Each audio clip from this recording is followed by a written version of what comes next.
Jambo Malkit and Jambo Rafikiode. For those of you who do not recognize me because of the excellent shape I'm in, and because of the head full of hair that I used to have, and that's how you recognize me. In fact, this evening there were quite a few people who did not recognize me.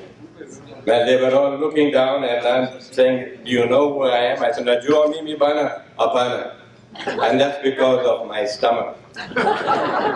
Yeah. Now, many of you got to know Malkit much later in life, but I got to know him way, way before everybody else, when he was just a mutoto. And for that, I'll have to take you back to the year 1964, when I was a teacher at the Magwa Primary School. And it was in that year, 1964, that we received a batch of 30 students that were transferred to the Magwa Road Primary School. And one of them happened to be Malkit and his friends. And they were all transferred to the Magwa Road School. Now, apart from the subjects that I taught, I was also in charge of coaching the boys' hockey team. And it was during our very first practice, and actually the very first time that Malkit touched the ball, you could see what a gifted player he was. And he had talent at that very young age, and I think he was only about 16 years old. And I was determined, I had made up my mind there and then, to stay focused on Malkit, because I knew he had a lot ahead of him, to be a very, very talented player, and to someday become a world-class player. But Malkit was a problem. He had a big problem. Now, every time Malkit got the ball, because of his speed, his toughness, and his talent, he had no problem getting past the first two opponents. But then he wanted to dodge the third, the fourth, the fifth, and the sixth person, without realizing that, and not realizing he had 10 other people playing with him. Now, I was determined to break this habit from him. I tried to tell him with a kind word. This guy wouldn't listen to me. He's saying, I don't know where this Goila bugger has come from, trying to teach me hockey. So anyway, it was, if I remember correctly, I think the year was 1965. During the inter-school tournaments, and Malkit, we were playing against the Narambai Road School. And as soon as the game started, the first 3 times that Malkit touched the ball, he was up to his old tricks again. He tried to, run circles around everybody. They would box him in, he would lose the ball, and that was the end of it. So I said, this is my chance to put him in his place. This guy was a hero with all his buddies. You couldn't harm him or touch him, you'd be in trouble. So anyway, I walked up to him and I pulled him out for the game. Now, doing this to Malkit in front of his fans, I kept him on the sidelines and I didn't say a word to him. And he was fuming. If I was within range of his hockey stick, he would have probably broken it on my back. So anyway, we were already 1 goal down. And people were getting mad that I pulled up our star player. But I said I had to get my message through to this guy. So I kept him out for 4 minutes. Then I went up to him and I said, Malkit, I'm bringing you back, but I want you to do one thing for me. I know you're going to have no problem beating the first 2 guys, but as soon as you have beaten the second one, I want you to lift up your head, see who's open, get the ball to them, and encourage them to go towards the D. He did that as soon as he came in.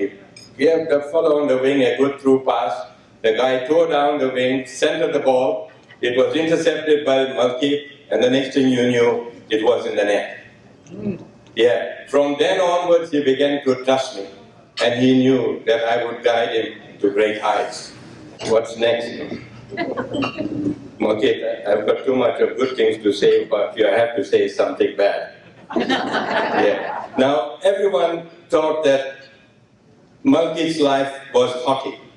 And yes, it was. He had it in his blood.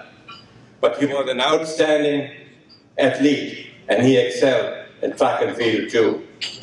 There was one more sport that he was on top of his game. and that was bicycle racing. Whether it was short sprints or long distance, Malkit was in a class of his own. Now in Jinja, every year there was a sports day, and that was open to all, to the Africans, to Muilis, Sikhs, Goilas, you name it. And these races were always won by the local Africans because of their stamina. The highlight of that sports day was a bicycle race from, if I remember correctly, from Jinja to Kakira, which was 7 miles away.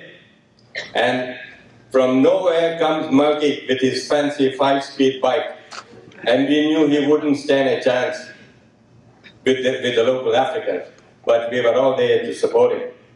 So this race started around, I think, midday, and we knew at what time it would get over.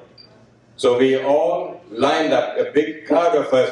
We didn't know how Malkit was going to fare. And I think it was about 2.5 hours later, when they came back to the finish line, they had to come around the bend, and then there was a slight incline to the finish line. And from a distance, we saw this white head going left, right, left. It was Malkit with his white turban. So we knew he was in the lead. And there was a gang of the local Africans chasing him to the finish. But they never got him. Malkit made it and won that race. I happened to be at the finish line, and the previous year's winner, the black guy, I asked him in Swahili. I said, Rafiki, we pada kikombe. He said, Apana, singa na tuanga sisi. Yeah. Now, I don't know how many of you had the pleasure of meeting Malkit's dad, Mr. Zenon Singh Sondh. I was fortunate to meet him, I think it was in the 60s again. We all love to hunt. Many of us here in the room, I know, were hunters too. Malkit one day came up to me and he said, Zen, if you have any spare guinea fowls, keep 2 for my dad. I said, no problem, because we always had extras. The following weekend, when we were returning from our hunt, I said, I'll stop at Malkit's house, which I did. And I knocked on the door, and to my bad luck, none of these guys were home, but his dad alone. So I went up to the door, and I said, Mr. Singh, this is for you. And I was turning to go. He said, no, wait, come in. So, in those days, you never said no to your elders. You know what would happen to you, so... Sorry? The mic would go off. Yes. Okay. No, maybe dead. It died. Okay.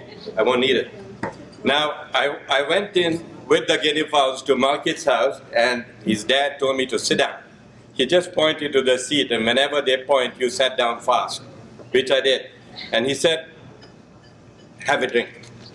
So he said, what are you going to have? And those days, in my early 20s, my favorite drink was Fanta and Pepsi. So I sat down there, he brings out 2 glasses, and he kept one in front of him and one in front of me. Then he reached out at the cabinet, and out came the bottle of Johnny Walker. So I said, wow, this is the first time I'm seeing Johnny Walker, black. He took his glass, and now you all know what a sink dose is. Okay. Okay. All right?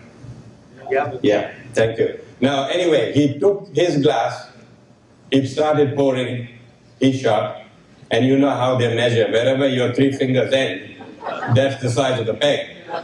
Now, I did mention that I'll have a Pepsi, so he took the second glass, and I thought he was going to put a Pepsi in it. So he took my glass, and I got the same dose. And I'm saying, oh my God, what am I going to do? I've never had any scotch in my life. So I said, best thing for me to do is watch Malkit's dad, and I'll do whatever he does. So what he did, he said, cheers. I said, cheers. And he put the glass to his mouth, and it was slow, like this. I did the same. And in the corner of my eye, I'm watching when he's going to stop, which he didn't. So when he kept the glass down, there was only that much in my glass. Wow. Within a few minutes, everything was going around. And I'm saying, God, Jinja is a beautiful town to live in. And I didn't want to drop in front of Malkit's dad out of respect.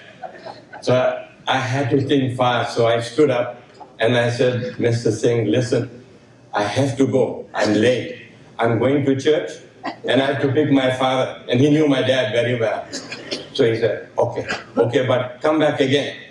I said, fine, I'll be back. I managed to make it to my car. Just managed, I reversed it out, and not far from Malkit's house was a big mavuli tree. I parked there, and it was the best 45 minutes sleep I ever had to sober down. Well, in all seriousness, Malkit mentioned to us about his dad, how he escaped death on his way to Africa. Now, he didn't give up there. He did come back, I don't know after how long, made it to Jinja, and he started his construction business. With his hard work and honesty, he was a very, very successful businessman. And he was a very generous man at the same time.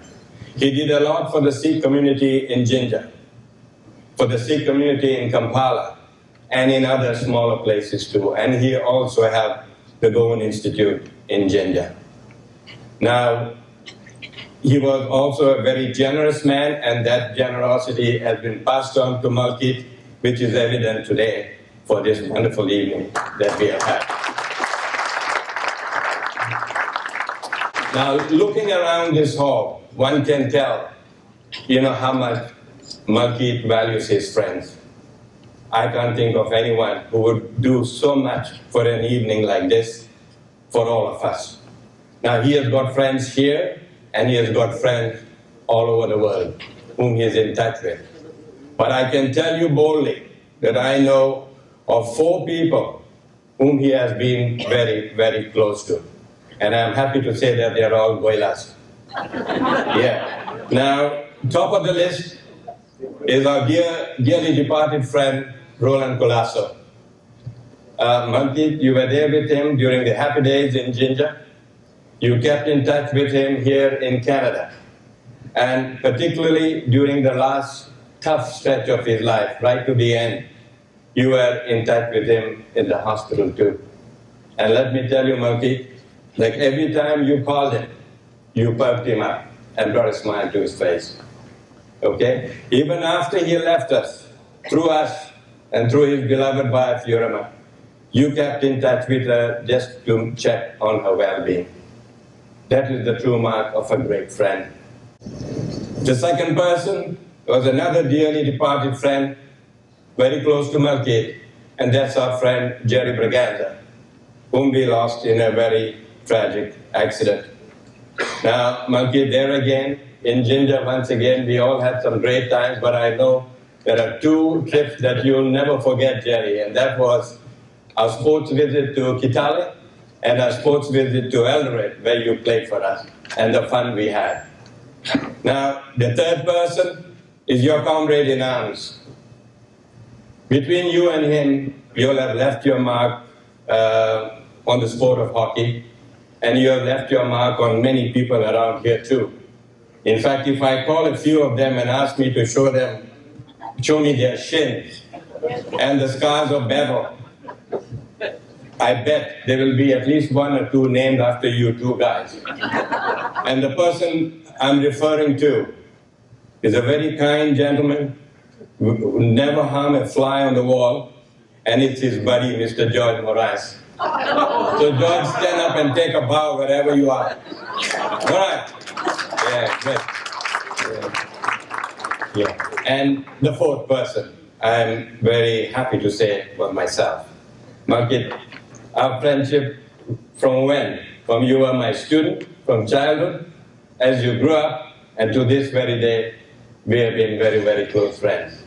And every time you give me a call from England, my memories go back to our great days in Jinja. Now, in conclusion, I would like to extend my very warm and sincere thanks to you, to Marge, Bobby, and all the other people who helped put this fantastic occasion together. I know how many months you worked on it, and I know how much it has cost you. Friends mean a lot to you, Malkit, and you mean a lot to us.